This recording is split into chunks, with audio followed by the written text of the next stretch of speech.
Okay. All right. I'm back. Pardon me. Mhm.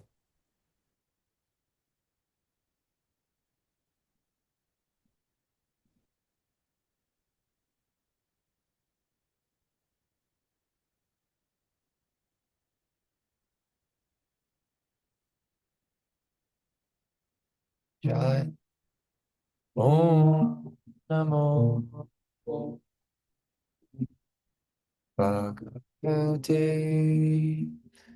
Vasudevaya.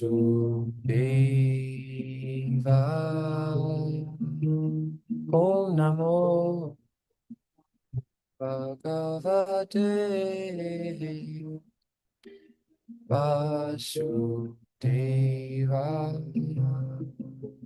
Om Namo Bhagavate Vasudevaya.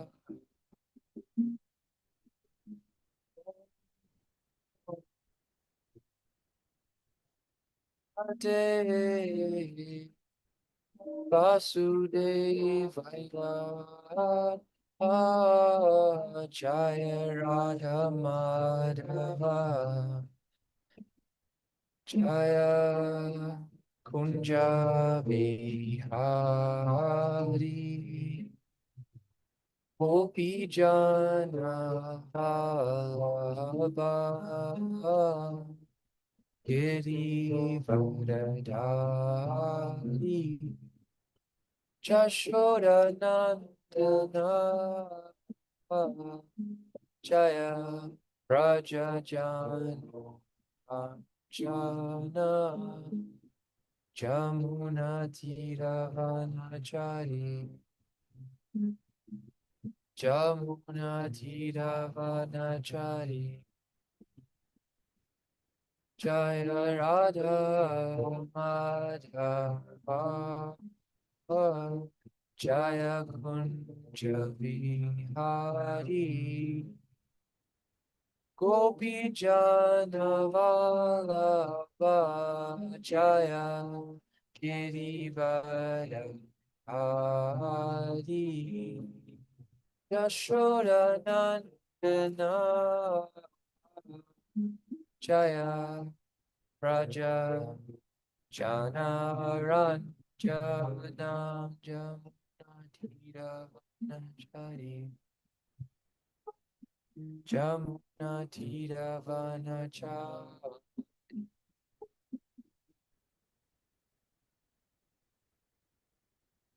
Hare Krishna.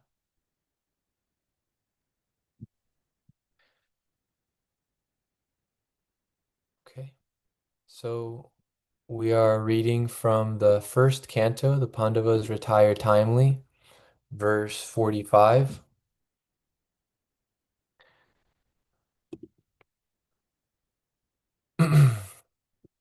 And this is Srila Prabhupada's verse and purport. I'll read it and let me see. I'll read it and then if you'd like, you can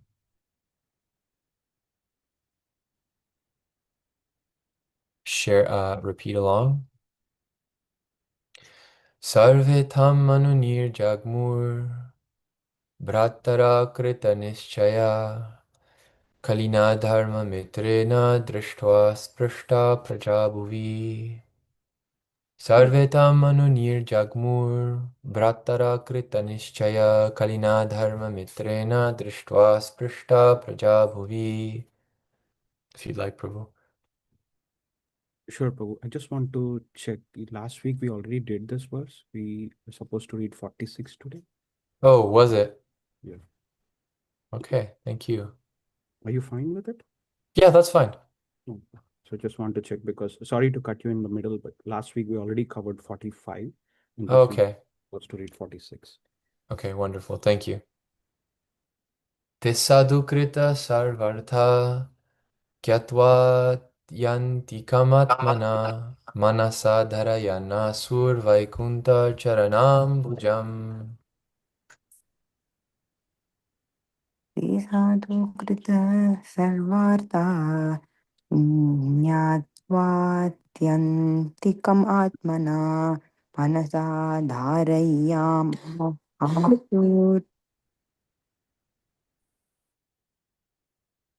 निकुञ्जशरणं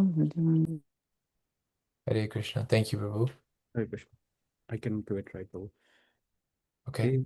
ते ते साधुकृत सर्वार्था ज्ञात्वा अत्यन्तिकमात्मना मनसा धारयामासु वैकुण्ठाचरणाम्बुजम्. Thank you, Prabhuji. Thank you, Prabhu. Okay, so we'll go through the synonyms, translation, and purport that Prabhupada gave, and we'll move through the points slowly to relish as much as we can the nectar of the Srimad Bhagavatam. The synonyms are te, which means all of them, referring to who he was speaking about previously, the Pandavas. Sadhukrita, having performed everything worthy of a saint. Sarva artaha, that which enables everything worthy. Gyatva, knowing it well. Atyantikam, the ultimate. Atmana, of the living being. Manasa, within the mind. Dharayam asuhu, sustained. Vaikunta, the Lord of the spiritual sky. Charana ambujam, the lotus feet. Translation and purport. They all had performed all the principles of religion, and as a result, rightly decided that the lotus feet of Lord Krishna are the supreme goal of all.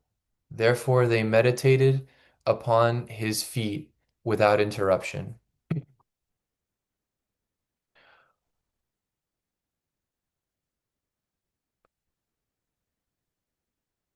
Dandavat pranams, Prabhuji.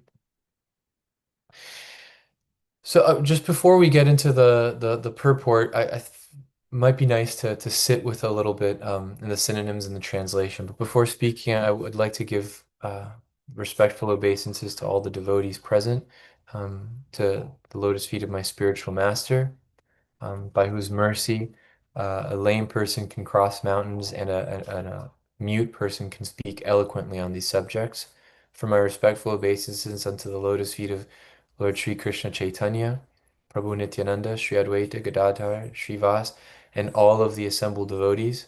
By meditating upon Lord Chaitanya, all things that are very difficult to do can be made very easy. But if one does not remember him, then even the simplest things become impossible to perform. Um, and I offer my respectful obeisances again and again to the Srimad Bhagavatam, which is the ultimate means of perfection. This word sadhukrita, or this krit, so where we get the activity to perform, to do. So they had done everything that is worthy of calling a person a saintly person. Um, Actually, before the Pandavas appeared on earth, the demigods had appealed to Lord Vishnu because the situation on earth was so unfavorable. And Krishna or Lord Vishnu had instructed that the demigods appear on earth to participate and to assist him in his mission. We learn later from Sri Brihad Bhagavatamrita by the commentaries of Sanatana Goswami that many of those demigods were partial incarnations of Krishna's associates in the spiritual world. So when they appeared in the material world, they were actually retaking their original identities as Krishna's eternal associates. We know that Arjuna was a partial incarnation of Indra's, being Indra's child. But Indra is also an eternal resident of the Vaikuntha Lokas. And so these demigods, which were performing their universal functions without the direct presence of Krishna, retook their original identities of serving Krishna directly in his pastimes. So when Krishna came to earth, he installed these people as the rightful rulers of the planet.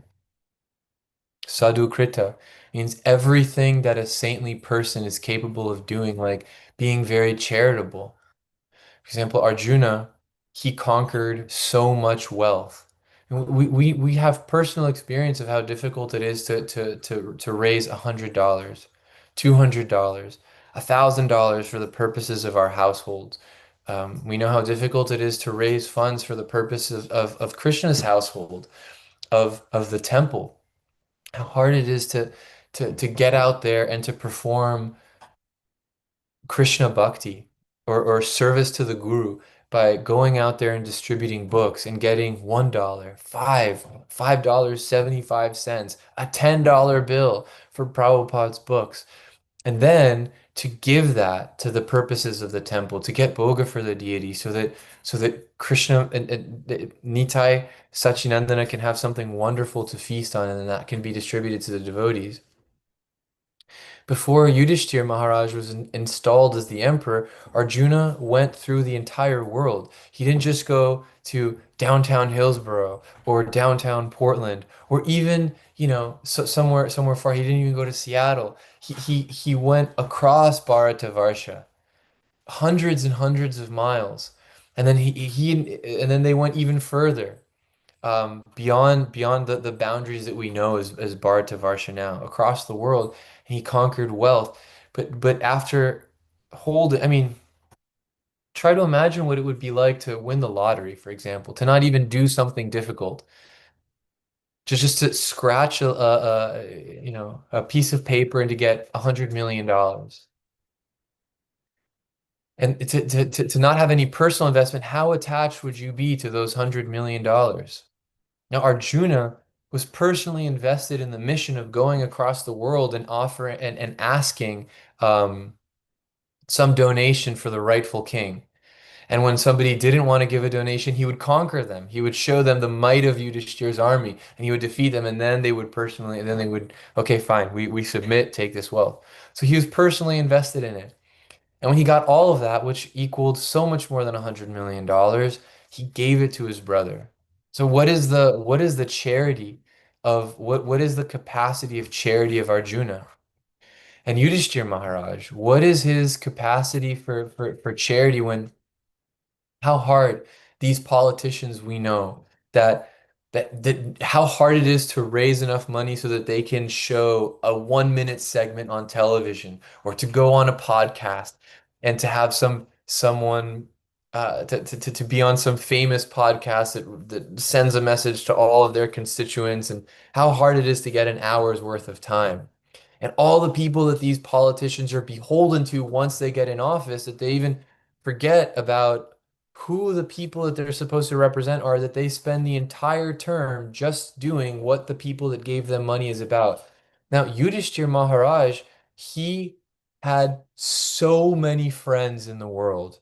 He also had many people that opposed his emperorship, but he had so many people that gave military strength, elephants, soldiers, land, all of them offered at the lotus feet of Yudhishthir Maharaj, which is the rightful emperor of the world. And when it was time for his coronation, he didn't look or consider anyone but Krishna as the first person to be worshipped.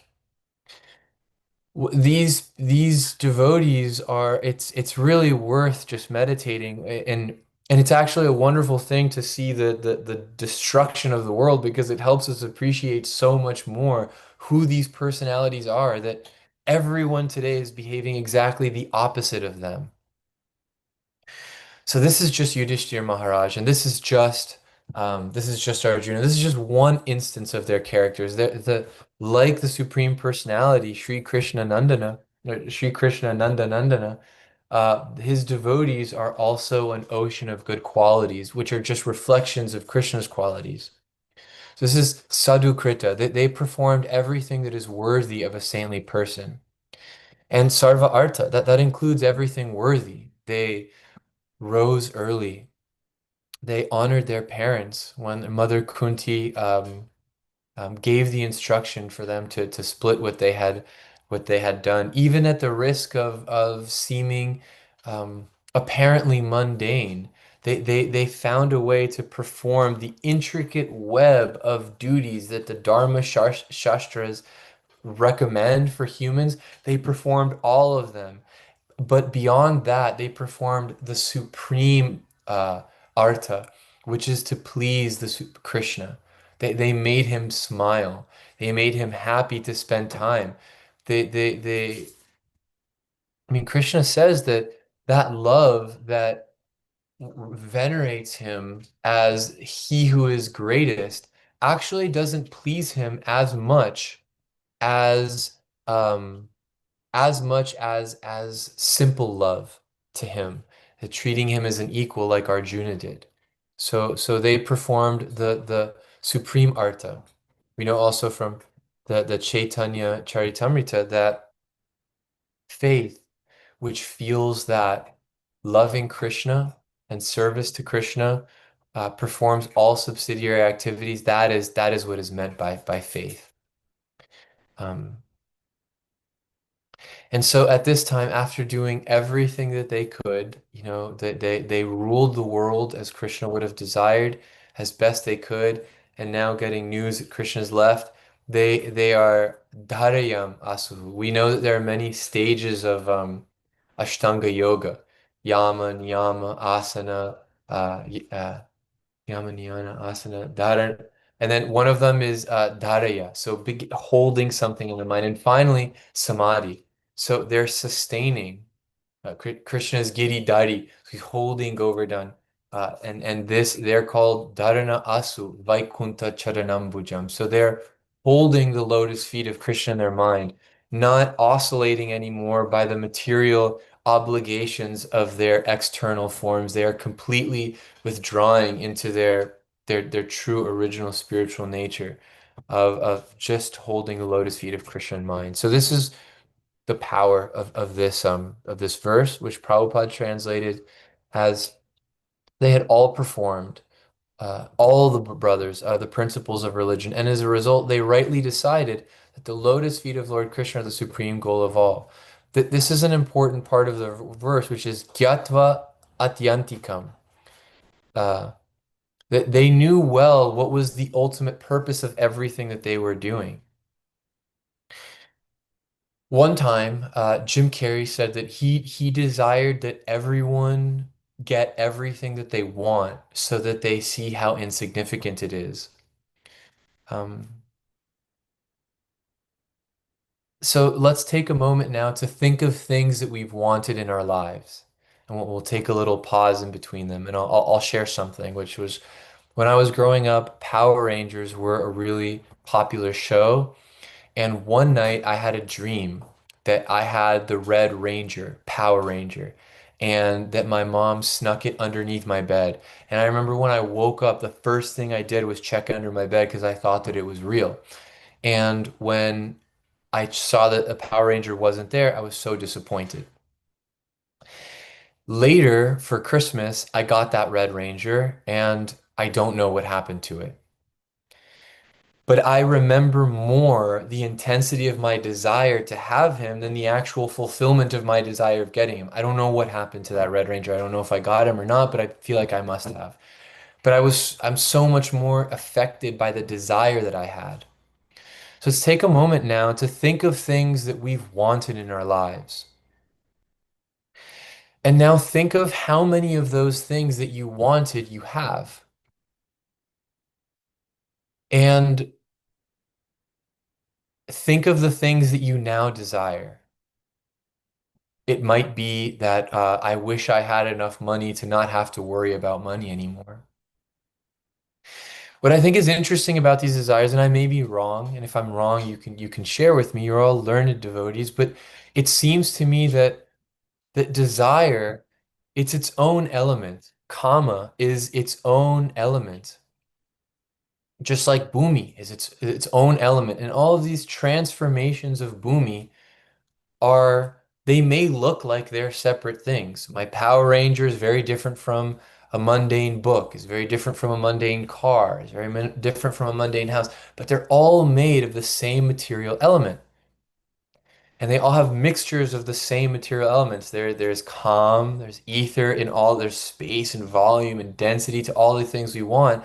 But if you try to if you look at the essence of what's happening, it's that I have a desire, and my desire is facing outward towards these material elements.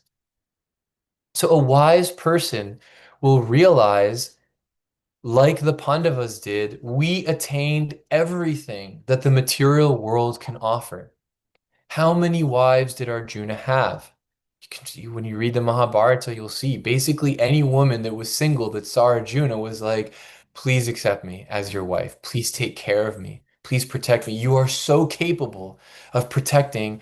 I don't see anyone in the material world but you as my wife. And Arjuna, being a Kshatriya, would accept, many, many wives. And there were some situations where he didn't, but, Arjuna had many wives. Yudhishthir, there was nothing that Yudhishthir's wealth could not buy him. Now, he was so occupied with devotional service, he wasn't interested in those things that his wealth could buy him, but he had everything that money can buy. All of what so many, you know, wannabe Yudhishthir's today are trying to conquer by terms of land, but failing not only because they're not strong enough to conquer that land by their own um, virya, their own strength. Also, the residents of those places don't reject their rule. Even within this realm, that one president has supposedly taken control of, how many people are dissatisfied with the rule of that president? But no one was dissatisfied with Yudhishthir. The only people that were satisfied were those that were inimical to Krishna, people that didn't trust Krishna. But Yudhishthir was providing for the welfare of so many living beings that they were happily accepting him as their ruler. And when they came out, they didn't have to be forced at gunpoint or forced by fear of death to, oh yes, Yudhishthira Maharaj is here, let's all pretend we're happy. They were so happy that a person in the world put their needs in front of their own. Just like Krishna puts the needs of all living beings in front of his own, he descends to the material world, even though it's a terrible place to be.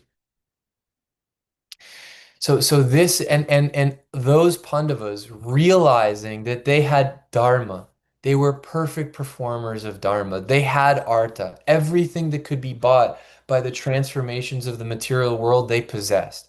They had Kama. People really, I mean, so many things are part of Kama. Fame is part of Kama. They were famous throughout the three worlds. That personally people love them. Draupadi was such a chaste and caring wife. She loved her husbands so much and put their needs before her. I mean, the whole reason why we know about that story of remind me, dear devotees, what was the name of the sage that came to visit them desiring food? Mouse money. Durvasa Muni. Thank you, Jai Satchidananda Prabhu. Durvasa Muni, the reason why we know about this Leela and Durvasa Muni is because she filled the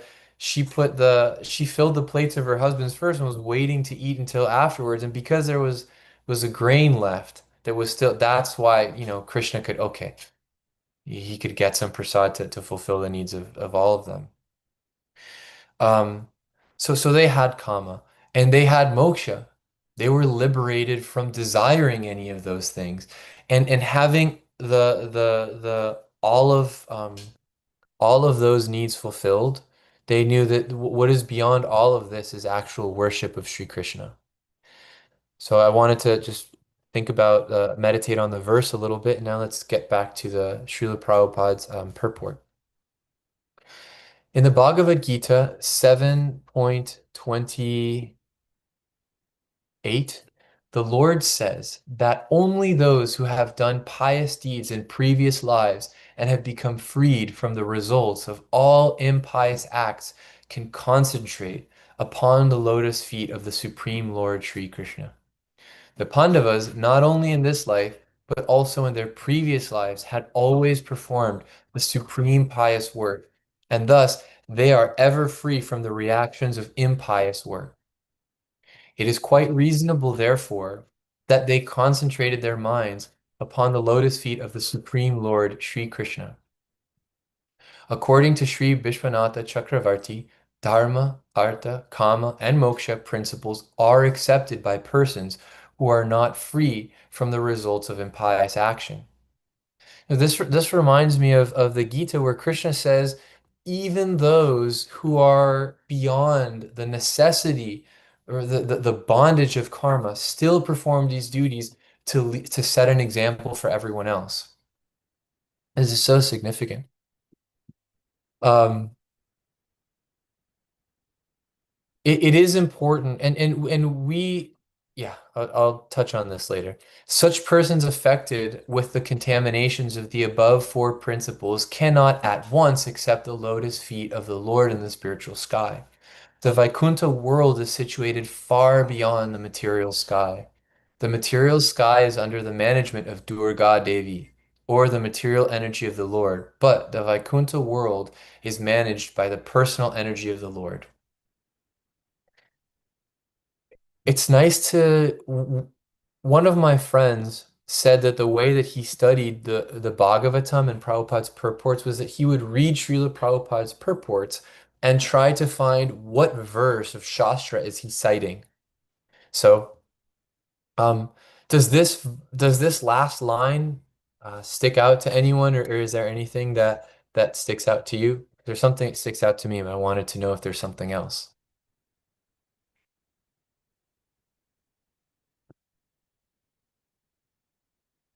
What sticks out to me is 7:14, I believe, where Sri Krishna says, Mama Maya Duratyaya. It's very strong, this material energy of mine. Daivihi Esha Gunamai Mama Maya Duratyaya. But there is but it's divine. And he continues to say, Mame Vaye Prapadyante Mayam Etam Tarantite. So when someone takes shelter of him, they can easily cross over it. Um, and we can cross over it by taking shelter of something spiritual. Because if we take shelter of the material world or in our material identities, then why would the material energy act against itself? Is worth thinking. You know, the material energy has a nature. Actually, I was listening. In the Brihad Bhagavatamrita, Sanatana Goswami says Prakriti means that which does not transform, or that which is always itself. And Vikriti is that which does undergo some transformation. So Prakriti, it's always following its own nature. So it's the nature to move and transform and to be unstable, chanchala, to be fickle. And so why would we expect those our true heart's desires of stability? May I have something stay still? Why would we expect the material nature to behave that way? It's like holding a piece of ice and saying like, when will this be warm? It's its very nature to not be that way. So we're desiring Satchidananda from that which is not that. Maya. It's not that. But if we take shelter of Krishna's spiritual instructions, if we take shelter of Krishna's devotees, if we take shelter of the holy name, if we take shelter of the lotus feet of our spiritual masters, all spiritual objects, then by the strength of that spiritual sangha, we can be our consciousness can be pulled from obsession with the transformations of the material world. Um,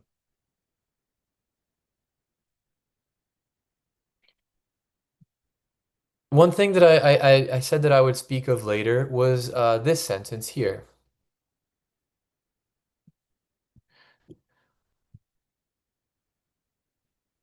According to Sri Vishwanatha Chakravarti, Dharma, Artha, Kama, and Moksha principles are accepted by persons who are not free from the results of impious actions. Um,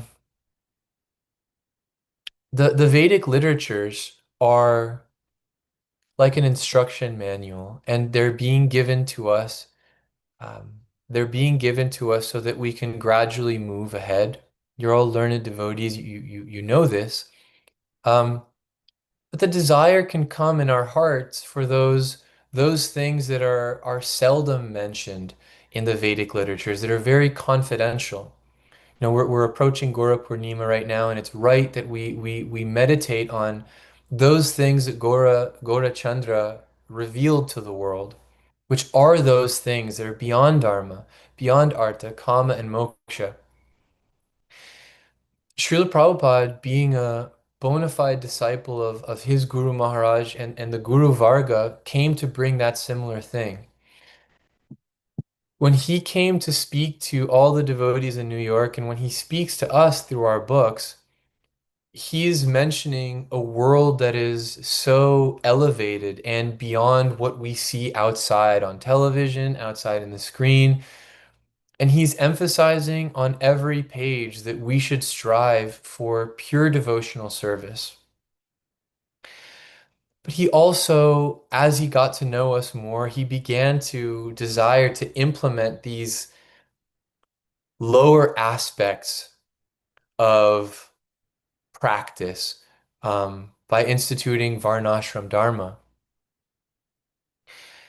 And so we're being given guidance by Srila Prabhupada to behave on two tracks. We're being inspired to behave externally. You know, I'm in a male body. I'm 37 years old, I believe, and I have a job. I'm married, and I have personal likes and dislikes, and so I can find a way to interact with the world according to Dharma. One moment, please.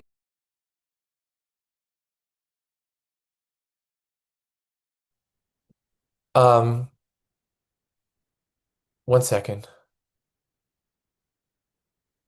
Um, I forgot what I was saying. I think I was saying you're right. So there's a way for me to interact in this world according to Dharma. There is something that men can do in this world that have jobs, that are married, that are of a certain age, and that like there's a way that all of those things can be connected to the greater purpose of Krishna.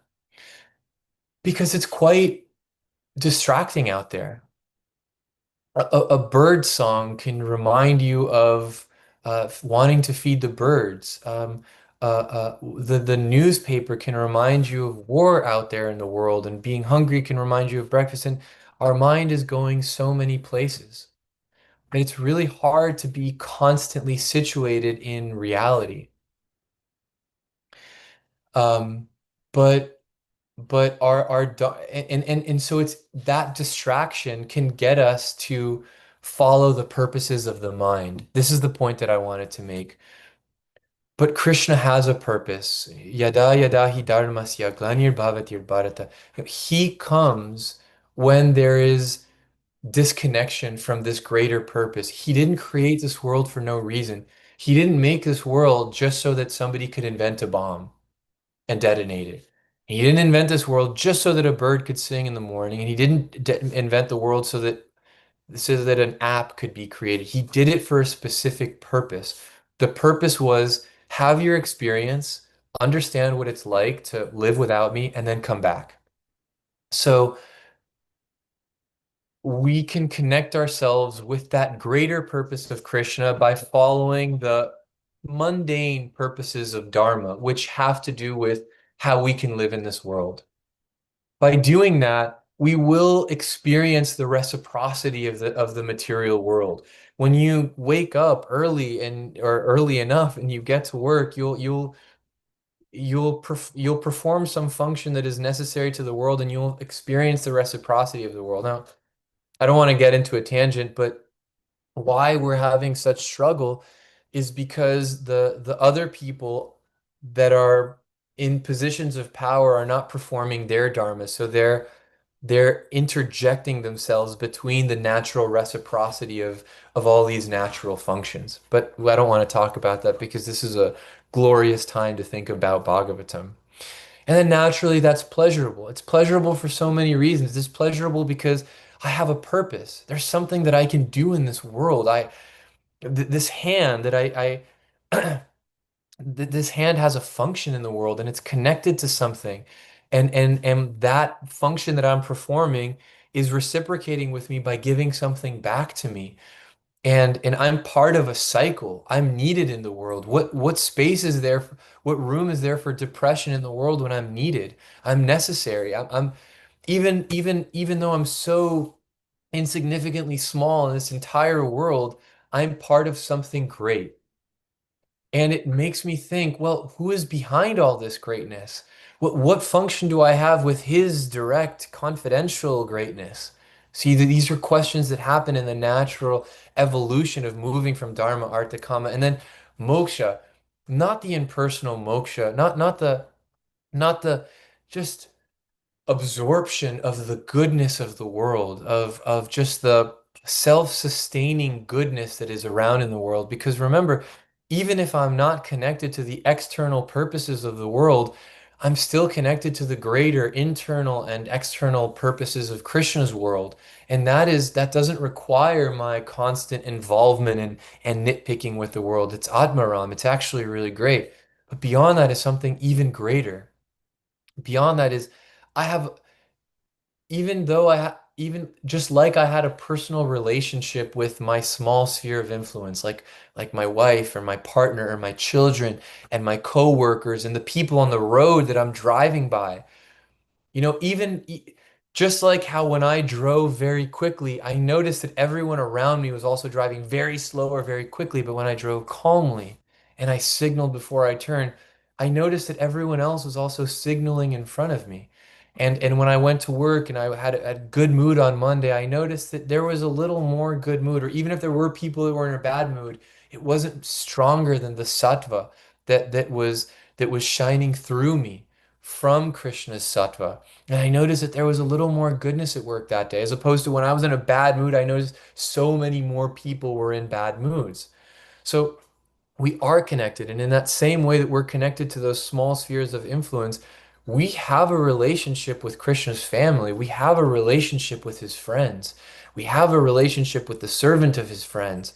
And we have a relationship with his personal entourage, with his father, with his mother, with his boyfriends, with his girlfriends, with his brother.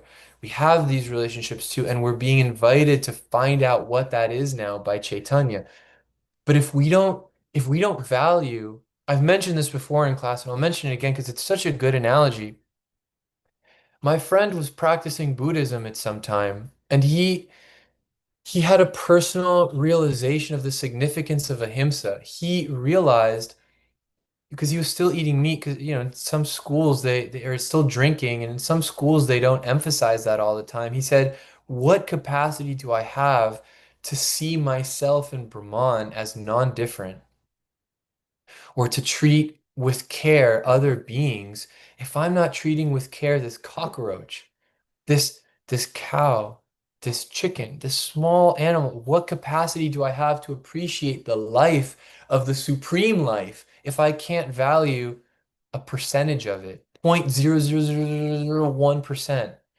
So similarly, what capacity are we going to have to belong to the family of Krishna if we can't belong to these people that we think are insignificant?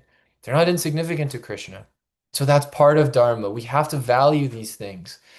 And now we can get lost in that Dharma, Artha, Kama, Moksha if it's not dovetailed with the original heart of what Prabhupada came to bring. Kirtaniya Sadahari. Always be chanting.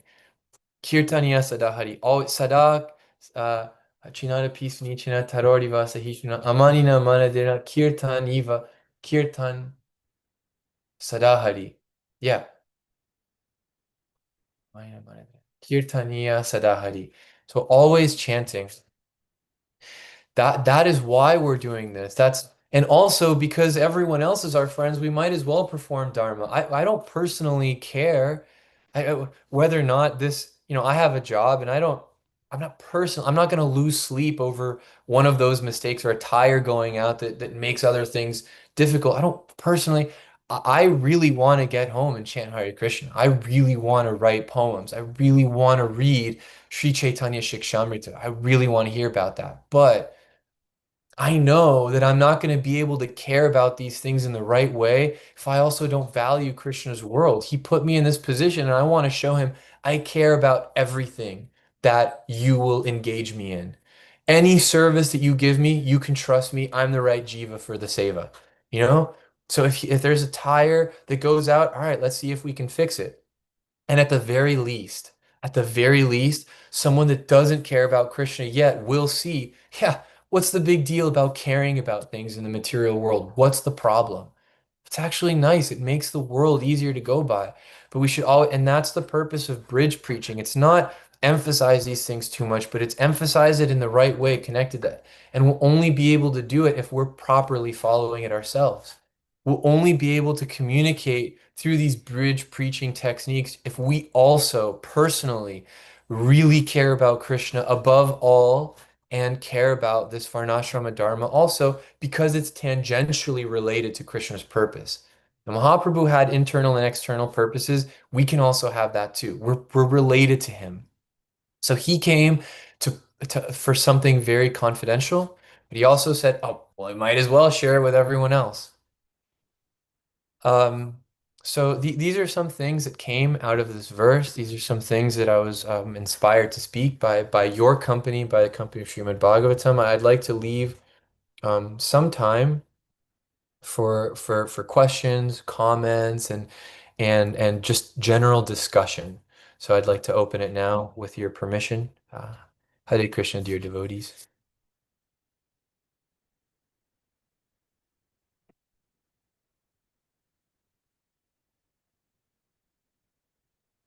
Krishna Dhanraj Prabhu. Please accept my humble obeisance. Or Vaishnava Prabhupada. Dandavat pranams, Jai Srila Prabhupada. Happy to see you and hear wealth of good news of your marriage and your job. Sounds comfortable situation for spiritual life. Congratulations. Do devotees can they share questions, reflections, appreciation? Hare Krishna Prabhu. When I was started reciting the verse, I was just practicing and I thought I will recite after, but I was practicing in unmute. But anyways, I just wanted to mention. Sorry about that. And then also I had a question, Prabhu. Like in your discussion, you mentioned uh, lower Varnashrama Dharma. Like to practice Varnashrama Dharma. Was it like a lower that you mentioned? I didn't understand that point clearly, Prabhu.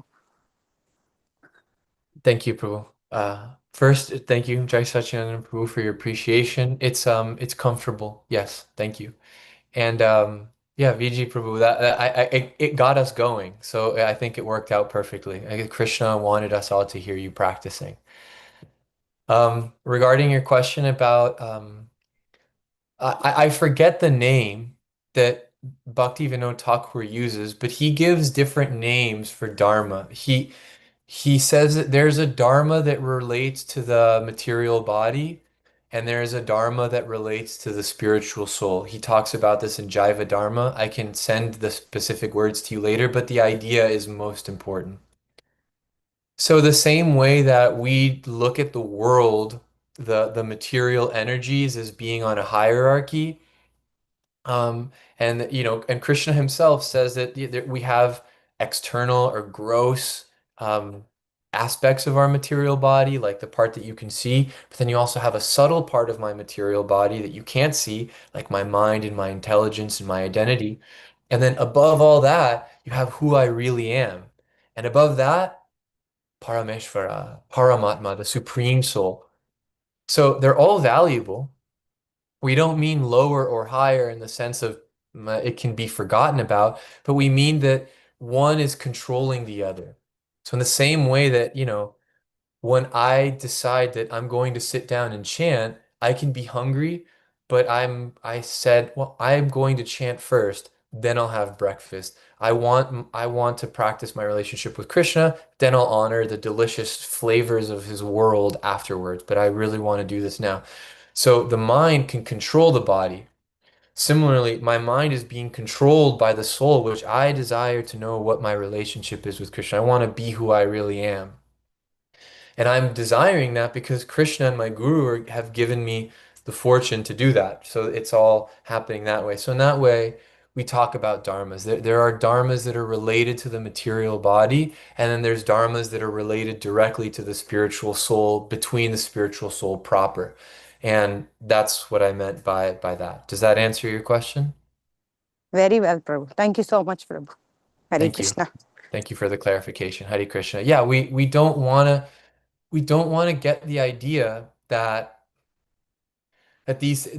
for example, when I was a brahmachari, I and when I was living in the temple, I inherited the idea from others, which is due to my own immaturity, that Krishna is actually my servant, that I don't need to worry about anything because, well, Krishna's in control. That's not a proper understanding of Krishna's supremacy. The proper understanding of Krishna's supremacy is that he's given instructions, and that is how I can accept his control in my life. So he's told Arjuna, don't give up things. Perform your duty, but perform it with attachment. That's the proper way of accepting Krishna's control. Not, oh, I have rent due, but Krishna is a supreme controller and he controls even the moods of my landlord and whether or not money can appear. That's not the proper way to do it. So we don't want to say that because the material duties are inferior, they don't even desire our attention. That's not what we mean. We mean that because it's inferior, it has its proper place in the hierarchy of needs. First is Krishna's needs, then all his devotees' needs, then I'm part of that, and then the body's needs, and so on and so forth. Are there any other reflections and questions? We have some time. I could also speak more and just read from Sri Chaitanya Shikshamrita if you'd like. But yes.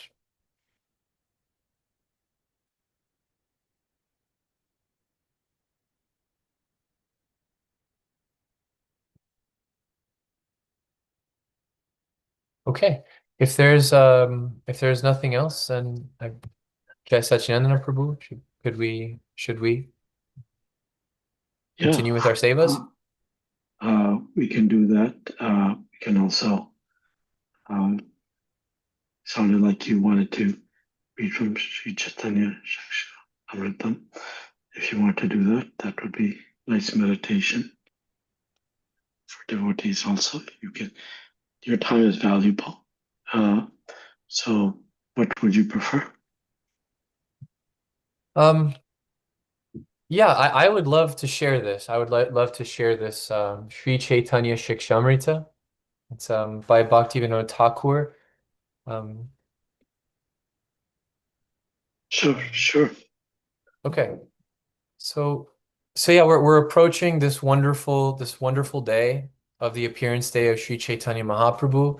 I was told recently by a devotee that there is also, and I don't know if this is everywhere, but I know here in Alachua there is going to be an eclipse that day of his appearance, and it's just it it's noteworthy that Mahaprabhu could organize that. He could do solar eclipses or lunar eclipses anywhere, but he's choosing to do this also on his birthday and I feel to facilitate our meditation on everything that happened on that day. When we read about the eclipse on his appearance on the full moon, and when we read about Advaita Acharya's despondency that so many people are not performing devotional service, we can connect with that. We can see the full moon in the sky. We can look and see that there's so much apathy for Krishna bhakti, and this unfavorable eclipse appearing. And what do the devotees do? Hare Krishna, Krishna Krishna, Hare Hare, Hare Ram, Ram Ram, Hare Hare. They just chanted, and we can connect with the mood, the compassion of Advaita Acharya, and the dependency of all the residents of Navadvipa. And so I am always desiring um, to hear more about Sri Chaitanya Mahaprabhu. I found this book at a library. It was written by Bhaktivinoda Thakur, and I had heard Srila Prabhupada, I believe, mention it one time, and it's not a common book. But what he does is he summarizes all of Mahaprabhu's teachings, Shikshamrita. So I'll read now. from transcendental reality can never be understood by material science or education. The biggest fault of mundane materialistic scientists is that they want to understand topics beyond the scope of their present qualification. Materialistic science has no jurisdiction in non-material affairs or philosophical truths, tattvas. Like a shameless person, material science forcibly interjects itself into the path of transcendence. It makes worthless and erroneous conclusions regarding transcendence and finally deforms the very subject matter itself, eventually concluding that a transcendental entity does not exist. Thus, science becomes disconnected forever from the subject matter. Now, this is important because we can understand that science does have jurisdiction in mundane matters.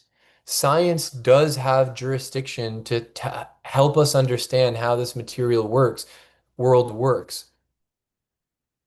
But this is also a point that Hridayananda Maharaj makes a lot of times, which is that science is a procedure. Science, the procedure of science can be directed to the material world by which you perform experiments on a lesser nature. So we can, Vijay Prabhu, this is actually a great tie back to your question. Science as we know it deals with the material world, but we forget that science is actually just the procedure. Hridayananda Maharaj says that that same procedure that's being applied to the material world can be applied to the spiritual world. And this is how Srila Prabhupada meant Bhakti Yoga is a spiritual science. So in the same way that we conduct experiments, for example, does paper burn under fire? Paper is Bhumi Devi, and fire is a representation of Agni Dev, and because those demigods are allowing us to participate in the manipulation of their elements, we can control their interaction and control fire and paper and see, yes, it does burn. Because those two elements are categorically or ontologically less than Atma. So the Jivatma, with the permission of Paramatma, can perform an experiment. Now, when we direct that same procedure to Paramatma, a fallacy occurs. We cannot control Paramatma or hold Paramatma in our hands the same way that we can hold Bhumi or a representation of Bhumi and Agni. However, the Bhakti Shastras indicate that there is a way that we can perform a scientific process. And what is that? Ado Shraddha Tato Bhaja Sadhu Sangha Bhajana Kriya. We can submit ourselves to the process that Mahaprabhu and his disciples have enunciated as the flawless path of developing pure devotional service. We can simply develop faith, which ultimately means humility. There is something beyond me. I don't know what it is. So that's Shraddha. I have faith that there is someone that's greater than me. And these Vaishnavas seem to know. Let me spend more time with them and see what they're talking about. Sadhu Sangha. After Sadhu Sangha, we're going to see, oh my God, how are these people so charitable? They're giving me so much prasad. They're so happy all the time. What is it about them? And then we find one illustrious devotee amongst that Sangha and say, please teach me. And that sadhu says, uh, Harinam, Bhaja Govinda, Bhaja Govinda, worship Govinda. How? Golokera Prema Dana Harinam Sankirtan. Chant this name. And so we take it upon ourselves to submit ourselves constantly to Harinam. And we do this by following the avoiding the offenses. I don't want to cultivate material attachments anymore. I want to have spiritual attachments. I want to have taste. I want to respect my spiritual master. I want to see the great qualities of the devotees. I want to see that the all of the controllers of this material world are dependent upon the control of Krishna. Hare Krishna, Krishna Krishna, Hare Hare, Hare Ram, Ram Ram, Hare Hare. And then Anartha-nivritti. The things that I didn't really need in my life are leaving me automatically as long as I can hold on to the attachment that I want to develop for the holy name. And now this scientific process is working on us. We're seeing everything that Krishna and the devotees say in the Bhagavad Gita and the Bhagavatam and the Sri Chaitanya Charitamrita. What does Krishna say? A person that is attached to me, the desires flow into their heart like rivers flow into the sea, but the ocean is not disturbed. So many fluctuations of the mind can flow in, but I am fixed on my determination to achieve the favor of Sri Sri Radha Govinda in this life, to achieve the service of Sri Chaitanya. I'm fixed on this. I don't want to be deviated. It's working. Oh my gosh, it's working. What Krishna said is even a glimpse of it. And perhaps get on Instagram or Facebook tomorrow or the day after, and a little oscillation happens, but I can touch something that I never touched before. And it's happening because this grace is now arriving to me because I'm making my heart a fit place for this mercy. So in that way, bhakti yoga is a science. Um, um, uh, what is the verse? Pratyakshanuvagamam dharmyam susukam kartum avyayam. This is the perfection of all spiritual practices because we can personally experience it. So that is the what I wanted to say about science. Anyway, it's now 12 o'clock for me. I think it's 9, and that concludes our time for Bhagavatam. But thank you for giving me an opportunity to serve you all and for speaking about Mahaprabhu and the Pandavas and thinking about Krishna. Thank you, Prabhuji. Hare Krishna. Hope you're gearing up for a wonderful Gaur Purnima. Yeah. Yeah, we're all very excited here. It's a secret, but we did get some new clothing for the deities. We're gonna show them later. But yeah, we're Nice. very excited. Did you Over stitch there it too? yourself? Did you stitch yourself the clothing? No, no, not these. They were made by a very nice devotee. I don't know who they were, but it's something very ornate and lovely. Uh, Yeah. where where are you situated? I think Alachua or somewhere else. A little bit, yeah. We're in Alachua County. I see. Yes. So that's a very vibrant temple. I'm sure it's wonderful association for you and your loved ones. So yes, take care. We're having a drama program and bhajan, etc. And then tomorrow, that we're here is the actual day of Oh, observing Gaur Purnima. What is it for you guys? Is it today's Gaur Purnima? Tuesday. Tuesday, okay. Yeah, so because of location, ours is tomorrow, so tomorrow we'll observe the actual appearance of Mahaprabhu. So Chai. under the shelter of Shishinathai Satyanandan. So yeah, we miss you. Hope you're happy to see that you're thriving and doing well uh, and connected to the writings of eminent personalities like Srila Bhaktivinoda Thakur. So take care. All the best. Um, please come if and whenever you have opportunity to be present in the Northwest. Love to see you and hear. Okay. Likewise. Panchakalpatarubhyascha kripasindhubhyevacha patitanam pavanebhyo vaishnavebhyo namo namaha. Thank you, dear devotees, for joining as well. Take care. Hare Krishna. Can we leave, Prabhu, at this point? Yes. Okay. Pranam. Hare Krishna. Pranams. Hare Krishna. Thank you, Dhanraj Prabhu. Thank you, Prabhu.